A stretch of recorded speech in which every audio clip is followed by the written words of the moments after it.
Today, sir, here's my PLC Programming in Advanced Challenge F3 Part Distribution. So this is my PLC ladder diagram for this program.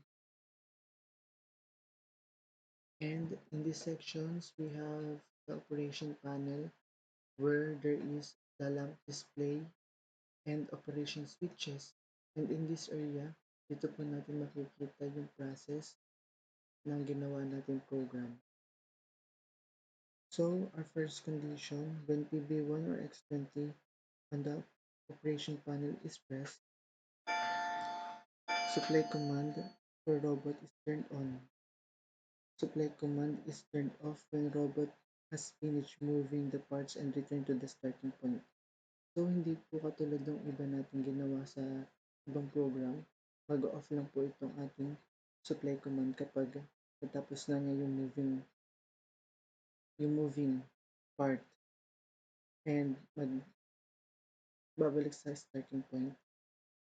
Then sa second condition, when switch 1 X24 on operation panel is turned on, the conveyors move forwards.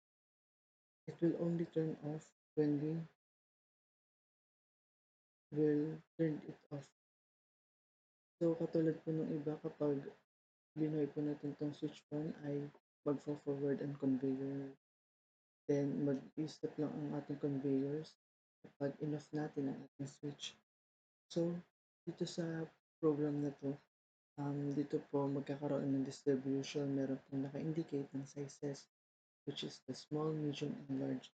So limited lang po yung number of parts na tatanggapin ng bawat part. So we have 3 for large, 2 for medium, and 2 for small. And the excess na lalabas dito na isusupply sa atin ay lalabas dito sa may X7 at babagsak. So this program is only limited number of parts na isusupply ng ating supply command. So let's start po. When we push our push button 1,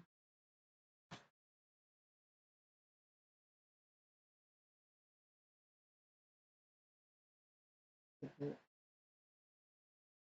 i-detect po siya ng ating sensor which is the X1, X2, X3, upper, middle, and lower. Then open na po natin sa switch to forward the conveyor.